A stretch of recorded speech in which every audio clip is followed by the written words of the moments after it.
So, faraway Lucas, do you pay your taxes? Yeah. You should pay your taxes. Some people don't. Those people are pricks. There aren't many characters in fiction who give as few fucks as the Joker, a character who in his most famous incarnation burned a literal pile of money just because. However, at least according to one of the earliest comics he appeared in, there is one thing the Joker is scared of: the IRS. Also, the canon of the DC comics is not exactly the most stable, Karl. No, it's not. DC canon has been rebooted so much, the DC universe runs on Windows 10. However, one constant is the Joker, who is quite fittingly a wild card, and it can never really be predicted how he's going to act, and his characterization changes seemingly on a whim, which is quite good for writers, because they can basically make the Joker do whatever they want. He can go from being a comical, farcical figure, the clown prince of crime, who commits crimes with practical joke-themed gadgets, to in other comics being someone who murders people wantonly and has his face ripped off and all that shit. And it's great. So the Joker is a very flexible character can be used in a lot of ways. And in that vein, Lucas, if you have a favourite interpretation of the Joker who wasn't played by Heath Ledger? I will say probably the Arkham games Joker. Arkham games Joker, okay, that's a strong one. Apart from when he roids out, but other than that.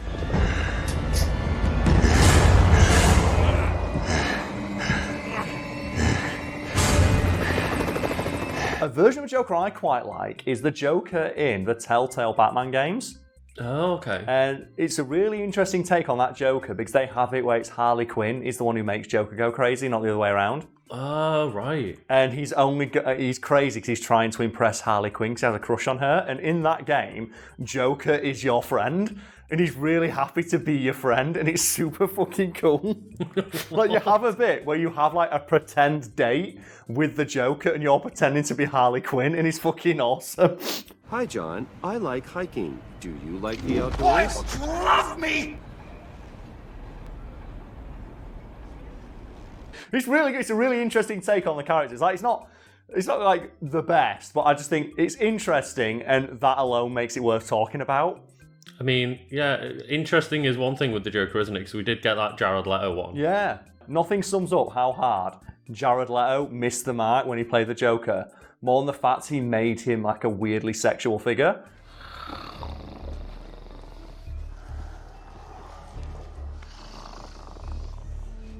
He's purring at people and stuff like that, and touching people's face. The Joker is not sexual at all, as evidenced by one of his best incarnations, the one on the Batman animated show, where he completely ignores the fact that Harley wants him to fuck her constantly, which is one of the best lines in a cartoon.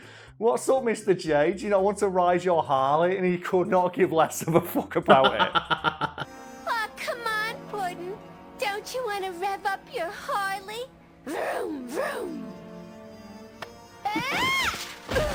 So, Karl, other than, the weird Jared Leto we don't want to talk about, it is pretty constant that, the Joker's always some insane, crazy guy. Yeah, he is an agent of chaos who just revels in the disharmony and discord that he causes, with the exception of one comic where I think he's made sane for some reason, and he just immediately breaks down because he can't handle the number of awful, terrible things that he's done. But for the most part, throughout his entire comic history, he has been a figure who is just quite literally insane. And as such, you think there's not very much he'd fear, because he faces off every other week with a giant ninja dressed like a bat.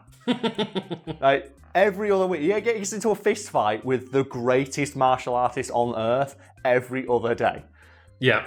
He shit talks Bane all the time. He don't give a fuck. He's chatting down to Bane. He makes fun of him. It's no, he doesn't care. There's nothing that scares the Joker. But apparently there is, and that thing is the federal government when they come knocking for their taxes. So why on earth is he scared of the federal government, Karl? Well, to explain why Joker is scared and pays his fucking taxes, you have to go to the 1950s and a comic titled Joker's Millions. in which the Joker inherits several $1 million from a fellow crime boss. And as you might expect, when Joker gets this money, he puts it in a big pile, which he then rolls around in, because he might be insane, but he understands that when you've got the opportunity to ball that hard, you fucking take it. Is that like one thing that almost everyone in the world would want to do? Roll around in a big pile of money. Yeah, Scrooge McDuck it. Like, the only character who wouldn't is Heath Ledger's Joker. Yeah. And even then, like, he still does, like, the greatest thing ever, which is the slide down the money. I'm a man of my word.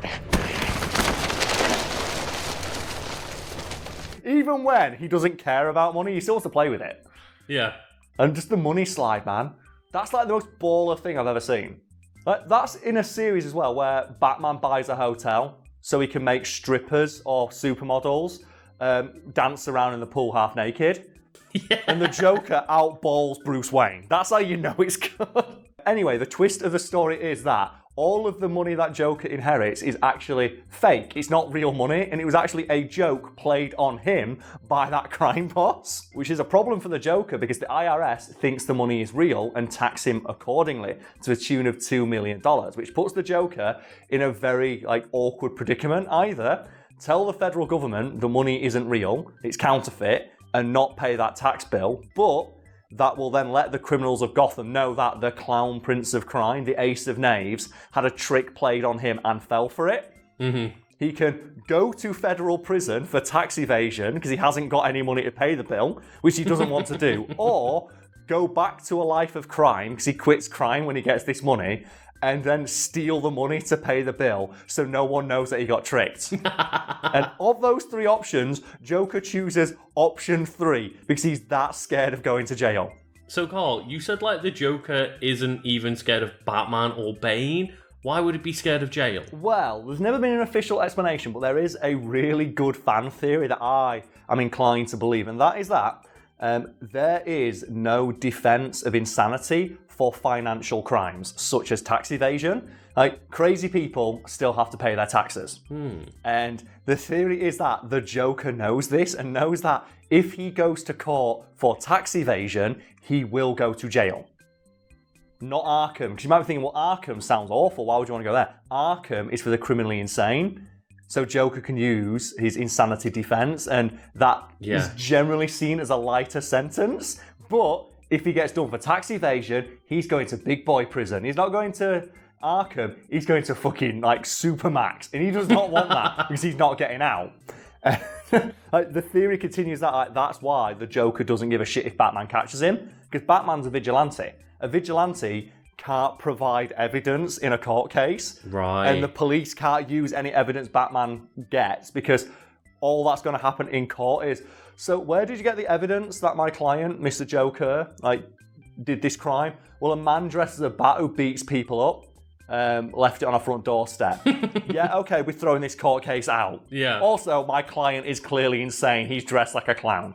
What actually happens in this comic book then? Well, what happens is the Joker goes back to a life of crime, and the thing that makes this so interesting is that the Joker commits crimes without using any of his usual calling cards, and in fact commits quite pedestrian crimes, like he robs a bank, but he doesn't rob a bank using practical jokes, and he doesn't leave behind a Joker card so people know it was him. He breaks in, steals the money, tries to pay his taxes, meaning that fear of the IRS is the only thing that's ever made the Joker take crime seriously. Because if you think about it, in his entire comic history, has he ever taken anything seriously?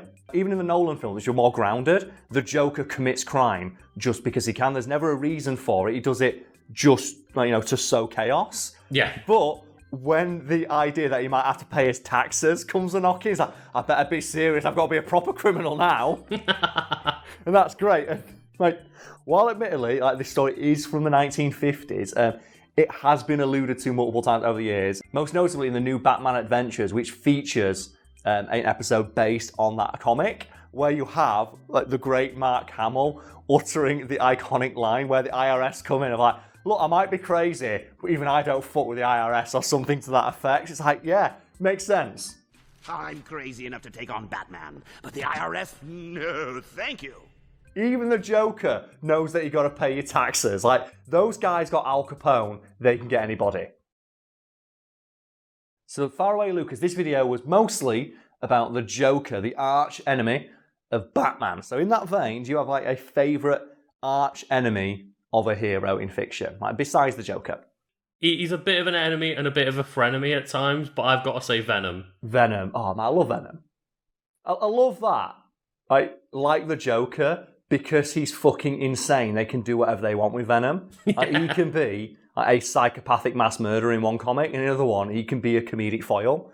Like you have like the Spider-Man TV show, we have that great clip of just Venom driving a truck.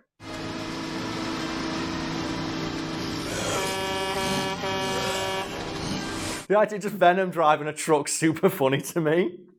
Because he's insane, you can do whatever you want with him, and I would say that Venom might be like Spider-Man's greatest foe. I would say so. Because it's just himself, but slightly scarier with a dark costume. And the hallmark of a good villain is that they are similar in some way to the hero. Like Superman.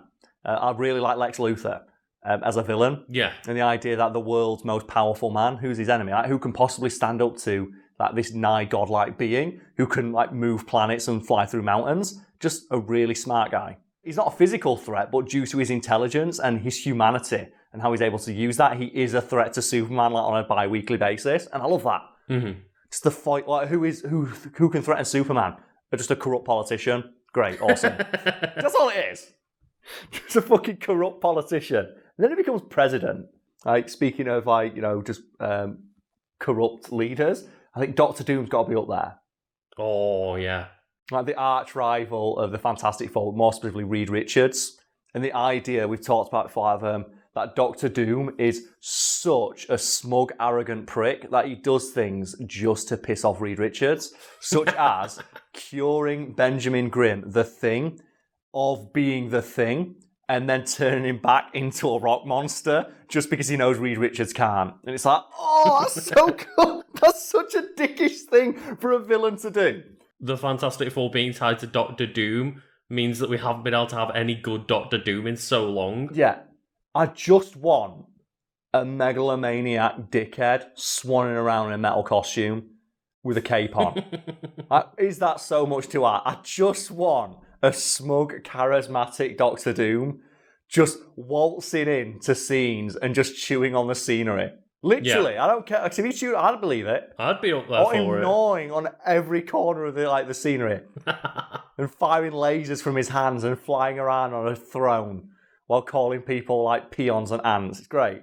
I love Doctor Doom.